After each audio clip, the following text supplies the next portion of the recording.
5 yil o'rgangan narsamni tekinga o'rgatmoqchiman. Hozir telefonda noldan har bir detal, masalan, magnit zarrachi joyi, radio blok, vazifasi nima bajaradi, nimadan 5 volt tok qanday o'tadi, qanday tekshiriladi, zaryadga olmay qolsa u qanday ko'riladi, bu shriftdan qanday o'tadi, ekranlar qanday qo'yilishi mumkin, sirlari.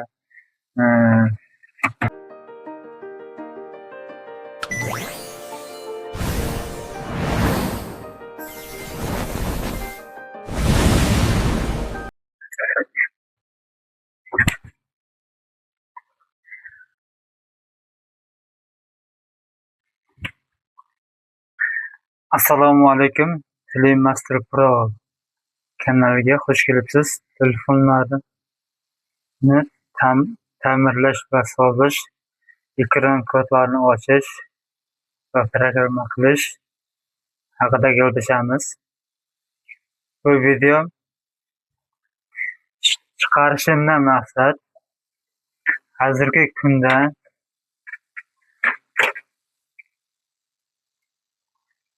kunda kimdan-kim telefon sohasi, telefon bo'yicha va programma sohasi bo'yicha o'rganmoqchi bo'lsa, men 4 yil, 5 yil o'rgangan narsamni sizlarga o'rgatmoqchiman. 100 kishi bo'ladimi, 200 kishi bo'ladimi, 1000 kishi bo'ladimi, o'rgatmoqchiman.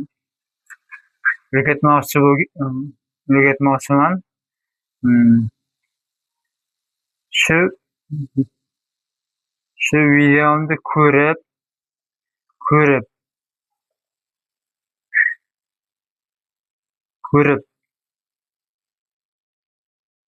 sizlardan bitta yordam.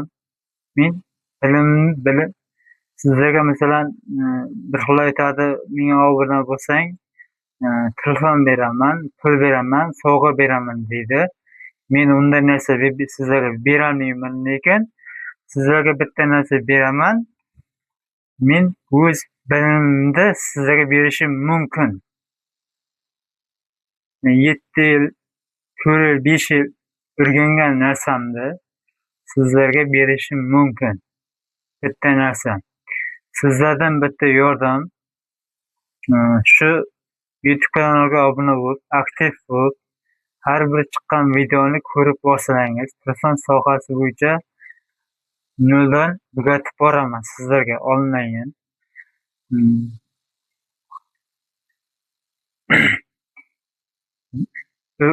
O'rgangan bilimingni birovga bermasang, biliming yo'qolib ketadi deydi. Shunday men o'zim qaror qildim. 4 yil, 5 yil o'rgangan narsamni tekinga o'rgatmoqchiman. Hozir qayerga borsangiz tekinga narsa hech kim o'rgatmaydi. Men o'rgatmoqchiman. Sizlardan bitta narsa, masalan, bitta narsaga talab bo'lmasa, bu yerdan shu narsaga ish qilinmaydi-da. Masalan, hozir bunga men kanalimda, masalan, telefon ta'mirlash bo'yicha, masalan,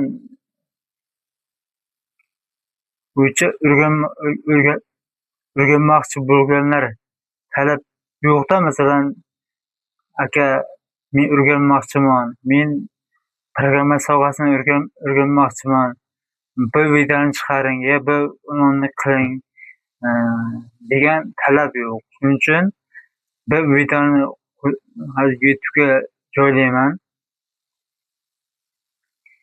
Video nomini ham shunday qo'ydim. Telefonlarni ta'mirlash va programma sohasini o'rganmoqchi bo'lsangiz, bu video siz uchun deb nomini qo'ydim. Inshaalloh o'rganmoqchi bo'lganlar 100 ta, 200 ta, 20 ta bo'ladimi, bitta bo'ladimi,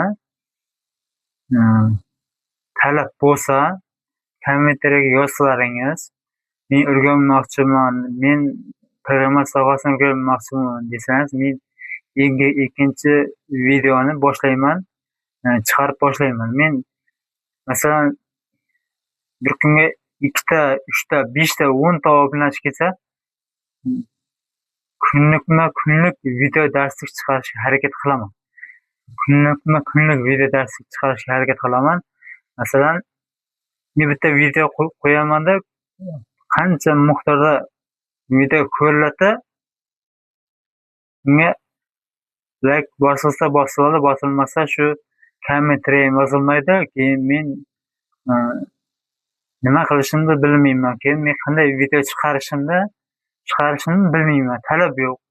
Shuning uchun bu oxirgi video bo'lishi mumkin, yo bir boshlanishi mumkin. Talab bo'lsa, o'rganmoqchilar bo'lsa, video chiqarib men boshlayman. Vaqtim ketsa ham sizlar uchun o'rgatib boshlayman.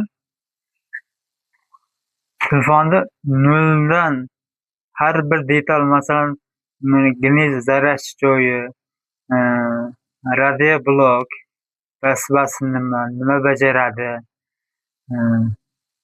nodan 5 volt tok qanday o'tadi, qanday tekshiriladi, zaryadga olmay qolsa u qanday ko'riladi, bu shriftdan qanday o'tadi, ekranlar qanday qo'yilishi mumkin, sirlari. Ko'pchilik ustoz akalar biladi-yu, endi o'rganayotganlar uchun men chiqaryapman.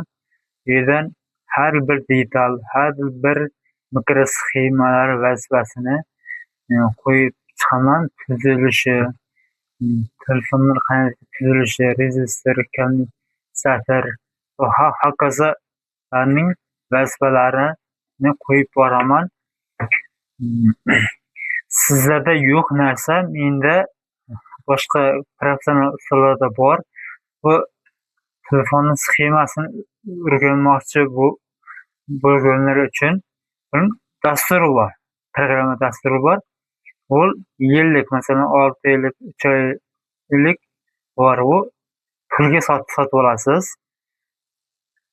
Men sizlarga yordam qilayotgan variantim ana o'sha sxemani men sizga sxemasi bor. Masalan, qaysi liniya plyus gnezdan zarach joyining liniyasi qayerga ketgan, qayerdan qaytgan, shularda ketma-ketlikda, masalan, Tecno Smart 7 telefoni, masalan, plyus oyog'idan uzilishi yoki kondensatorlar kuygan bo'lsa, uzilish bo'lsa, shu liniya sxemasini men sizlarga rasm qilib, video qilib YouTube'ga joylab ketaveraman. Masalan, kalangalning liniyasi qayerdan qayerga ulangan, o'rtada kondensator kuyib qolganmi? Hozir mana shu yerda ko'rasizlar. Kalangaga qaysi liniya borgani, qaysi liniyadan buning звуковой mikrosxemasi qaysi va hokazo bu kalangan sxemasi qanday borgan, bu yoqqa qaysi, masalan, ovoz chiqmay qoladi. Hokazo.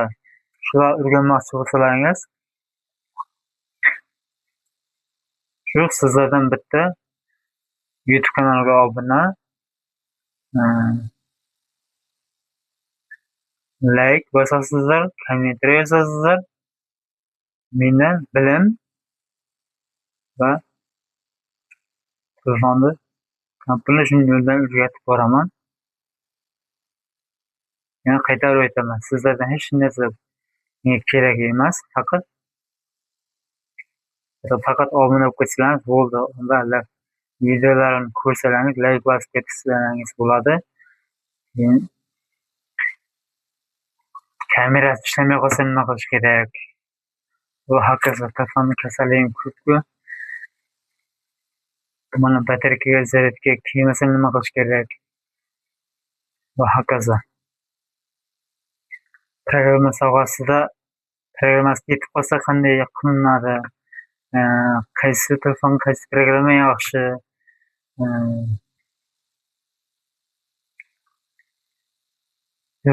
Dud Pro qaysi dasturga yaxshi, Ulug'dor bor, pullik dasturlardan Chemira bor, Pandora bor. Qaysi dasturda o'rganmoqchi bo'lsangiz, video qo'yib boriladi. 2 kunda bir, 3 kunda bir video qo'yilib boriladi. Navbatdagi vaqtim bo'lmay qolsa, 5 kunda, bir haftani ichida bitta video chiqadi. Обязательно chiqishi kerak, chiqadi. Просто sizlardan talab, o'rganmoqchi bo'lsangiz videoga like bosib, obuna bo'lib ketingizlar, bo'ldi, talab shu. Menga talab bo'lmadimi, video chiqmaydi. Masalan, o'zimga o'zim vaqtimni sarflab, birdan sizlardan talab bo'lmasa video chiqarib, nima qilaman, qo'y, vaqtimni sarflab video chiqarishim mumkin, endi qandaydir bir chiqishi mumkin. Lekin sizlardan talab ko'p bo'lsa, masalan 100 ta, 200 ta, 200 kishi, 10 kishi bo'lsa, aka men o'rganmoqchiman, bu video qiling, masalan bir videoni chiqaring desalar, chiqaraman. Videoni oxirigacha ko'rganingiz uchun rahmat. Sizlar bilan Telemas Pro kanali bo'ldi.